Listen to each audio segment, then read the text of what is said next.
So, it finally happened. Capcom answered my prayers by bringing back some of its most fan-lauded fighting game franchises, and two of its most legendary crossover battles to modern platforms with more features and options than you can shake a Power Stone at.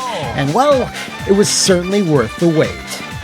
While last year's Marvel vs. Capcom Arcade Classics collection felt like an eventuality, what with that passionate community for those games often making themselves very known, Flash and X-Men vs. Street Fighter. it always felt unlikely that the fan bases of Plasma Sword, Rival Schools, and Capcom Fighting Evolution would ever get their time to celebrate. But thankfully, that time is now.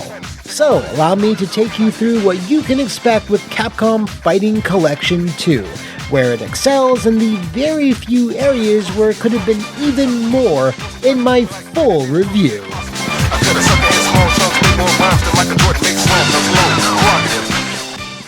Now, I don't think this is a controversial thing to say, but Capcom has had a few bumps in the road in how to best handle collections of their classic back catalog. Their PS2 efforts, while certainly packed with plenty of content, had some odd choices, and not every game emulated perfectly. Things got better years later with the Iron Galaxy developed Third Strike Online Edition and Darkstalkers Resurrection, but then unfortunately things took a step back with the Street Fighter 30th Anniversary release, which still badly needs updates it'll most likely never receive. So perhaps looking at the critical success and slick presentation of 2018's Beat 'em Up bundle, that same treatment was then applied to the Marvel collection, and is utilized here as well to great effect. So you can expect every feature that was found in Marvel to be present here, such as queuing up multiple games at once to play a casual match online while you wait and indulge in single-player content, viewable hitboxes during training mode, and of course a robust museum that collects every single piece of surviving artwork Capcom could cram in, including plenty of material I've never seen before and that I won't spoil here. Even better than that, though, is the fact that some of the recent features that were added to the Marvel collection in a post-launch update last month are included here by default, with two of them being of particular note. The ability to change the internal resolution of Marvel 2 made its 3D backgrounds and UI look so much cleaner, and that option does even more heavy lifting in Capcom Fighting Collection 2, as 60% of the games included here have 3D elements to them.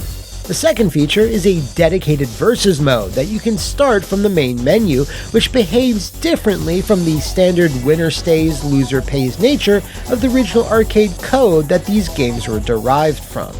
So now you can quickly launch into arcade, training, and versus and be able to select any character you want for any game you want, which is a godsend and way easier than how it was done before, and especially in the Street Fighter 30th Anniversary, which was a bit on the clunky side. Now, I assume most of you out there are well aware of the lineup of fighting games that are available here, but in the off chance you are not, allow me to quickly run them down. The first two Capcom vs. SNK games, which haven't seen official re-releases since the PS2 and GameCube era, are the main highlight, with the slightly more updated Capcom vs. SNK Pro taking precedence over the original release. It's really awesome that both companies are now working so closely together, which has resulted in fans finally getting access to pretty much all of the titles born from their collaboration from the early 2000s, with the portable games releasing a few years back, SVC Chaos dropping last year, and Street Fighters as well as KOF All-Stars appearing in each other games this year. The Match of the Millennium and the Fighting of Millionaires were the last two remaining crown jewels of the era, and now everyone can enjoy them.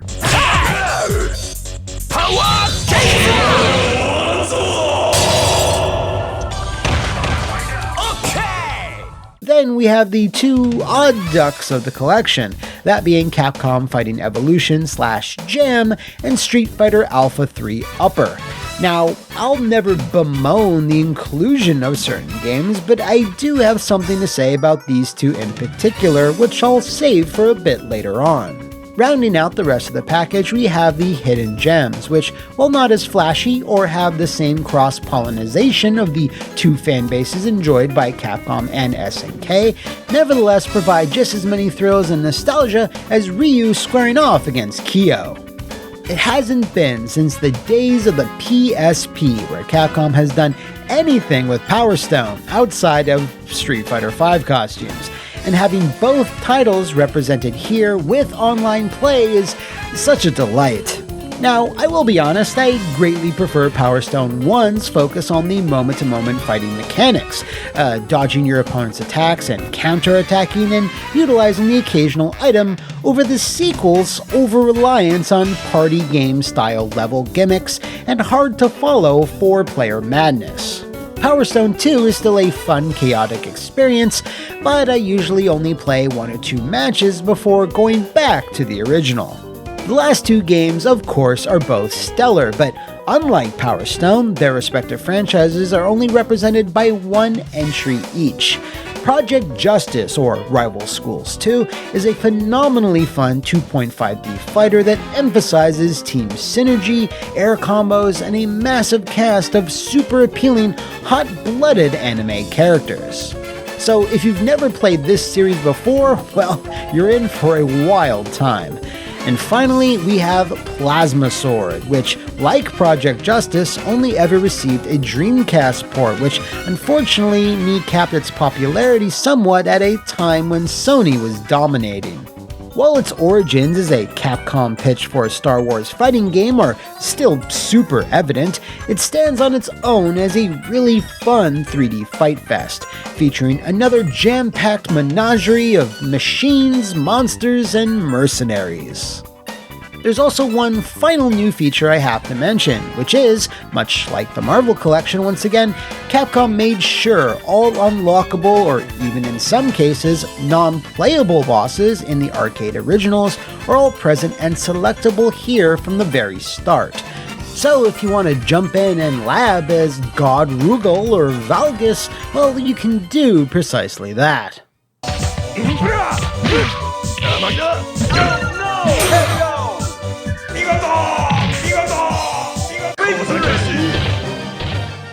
Now that I've run down the roster of games, it's time to dig into what I enjoyed the most and what features I felt really stood out to make this collection special. I think, outside maybe Capcom Fighting Evolution, all the titles here are of a high quality in terms of their mechanics, gameplay, and rosters, with pretty much all of them standing the test of time in terms of fun factor. Personally, I think Capcom vs. SNK 2, Power Stone 1, and Project Justice are the best, and if this collection was comprised of just those 3 games, I would still recommend it. What I was floored by, though, is the sheer amount of graphical filters, which, while present in the Marvel Collection, feel more effective here, due to, again, the amount of 3D games that were included. Filter A, I felt, wrapped each game's visuals in this very subtle, but at the same time true to the age style scanlines that look great in all the polygonal-powered titles. You can have absolutely no filters at all if you so wish, but for me, Filter A perfectly emulated an arcade experience. Now, if I could just install some massive Q-Sound speakers in my room, then I'd truly be living the dream. As an appreciator of fighting game art and production, the museum mode is another big winner for me, because unlike the Marvel games, which I've bought multiple art books over the years for, lots of the material in the Capcom Fighting Collection 2 museum is stuff I've never seen before, and having them preserved at such high resolutions and quality had me beaming from ear to ear. The online play also seems very solid, although I have to clarify that in the review week leading up to the game's release, I've only been able to get a handful of matches. With that said, I'm curious to see how it holds up after launch, but if the Marvel Collection is any indication, which it should be, I don't expect there to be any issues with online connections.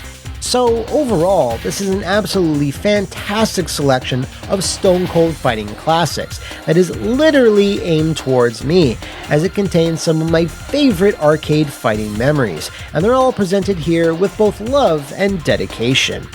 But when you love something so much, you can sometimes get passionate about the details, and there are a few quirks and omissions I'd like to address next. Ready?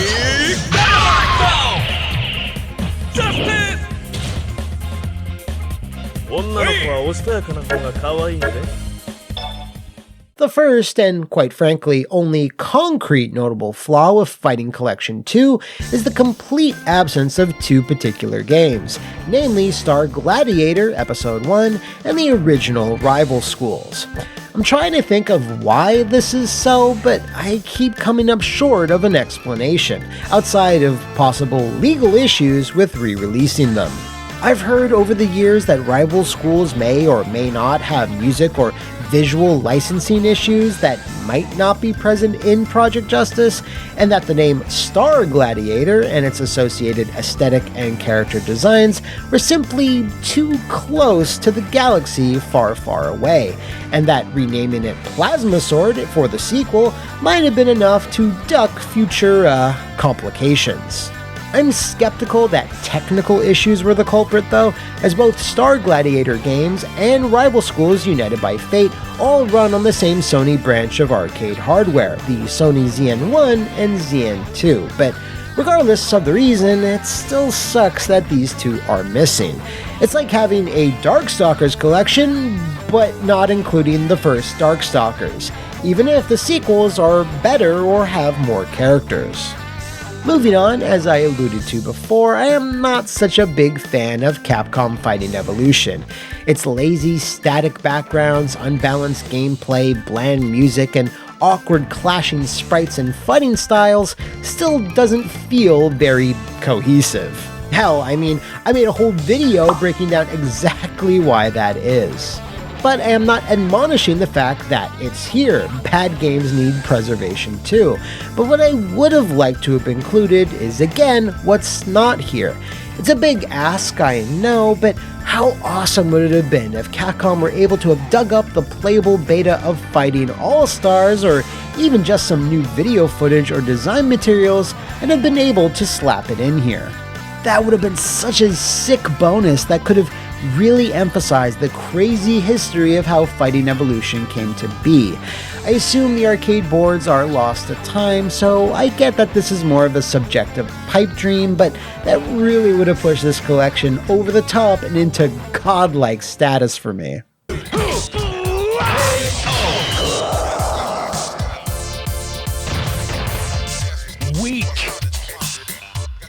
Now, while others out there have taken issue with this next quibble, and I totally get the complaints, I do understand the reasoning behind why Capcom went with the original arcade versions, not the home ports of all these games. Many of them had to be compromised and had their code altered to fit on the PlayStation, GameCube, or what have you, but to make up for that, many were given extra modes and content as a bonus. Now, ideally, it would have been amazing to have somehow imported that content into here, but on a technical level, it's just not feasible to have done so in a packaged collection that runs under a modern engine, in this case, MT Framework, and have it all play online as well. There's just way too many variables. The biggest example of this lost potential, let's call it, is Street Fighter Alpha 3 Upper. Now, if you're not familiar, this is a later arcade revision of Alpha 3 that did include the console-exclusive characters that debuted in the earlier home ports, such as DJ, T-Hawk, Balrog, etc. So, in terms of the arcade versions, this is the most feature-rich edition you can get, which, is great. But it's still far from the best Alpha 3 experience you can get, which would be Street Fighter Alpha 3 Max, or Double Upper in Japan. This has the most characters, with Maki, Eagle, Yun, and Ingrid being squeezed in, and of course also has the famous World Tour mode. While I get that including such a massive mode would have been like an unreasonable ask, I kind of find myself at least wishing that Capcom had gone in and included those missing characters, like how they were able to unlock or make a bunch of bosses playable in other games. For example, they did take the 2 console-exclusive characters and 2 unplayable bosses and imported them into the arcade version of CVS2, so why not for Alpha 3? Now, fortunately, the issue of what's not included isn't anything close to a deal breaker, as there might be more collections in the future. There's still, Rival Schools 1, Star Gladiator, the JoJo games, Tech Romancer, Tatsunoko, the Street Fighter EX series, there's lots of stuff. Or hell, we might even see some title updates that could add in new game versions or characters to this particular collection. A few months ago, I wouldn't even think that would have been possible, but as Capcom proved with the Marvel update, they now seem to be more keen to keep these collections alive, so I hope this could see a similar approach over the next year.